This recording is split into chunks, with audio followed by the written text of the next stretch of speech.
It is Black History Month, and all week we have been looking at Black history moments that happened right here in Hampton Roads. That's right. So you may recall yesterday, Iisha took us to the National Museum of African American History and Culture, and today she's taking us back to D.C., and she has some special guests as well. Yeah, we're going back to D.C. today. Now, I want to introduce you to two people who actually lived through some of that history that we saw yesterday. My grandparents.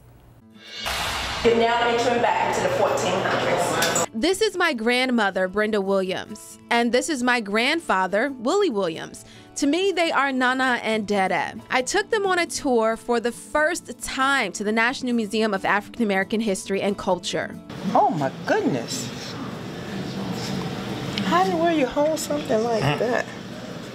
And that's what they had you fight with, huh? My grandfather was in shock looking at an actual bag that the slaves used to pick cotton. That's a big bag.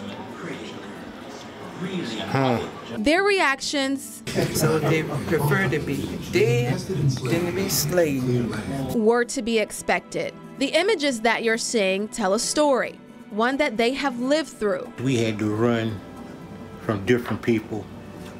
We couldn't even go to school unless I ran.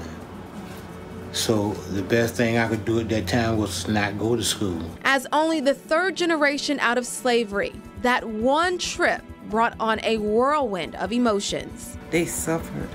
They really, really suffered.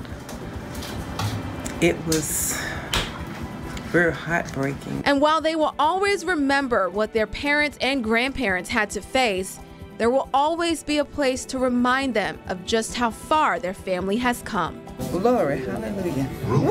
Freedom is precious. They make me so happy. I just love them. On our way back home, now my grandmother, she actually realized that she had a document that really detailed our lineage, and it absolutely blew my mind. I mean, we'll talk more about it on Facebook Live and things like that, but the things I've been finding out just on the ride back home, that my grandparents, you know, they've been remembering all of these different documents and letters that they have, and it inspired them to go to a space in your family that they probably just have never had a reason to think about in a long time. And to pull that, how long was the document? It was like all these hundreds of pages or something? it was like 400 and something pages. Wow. It's you guys long. You're going to get to piece together so many amazing things. All right.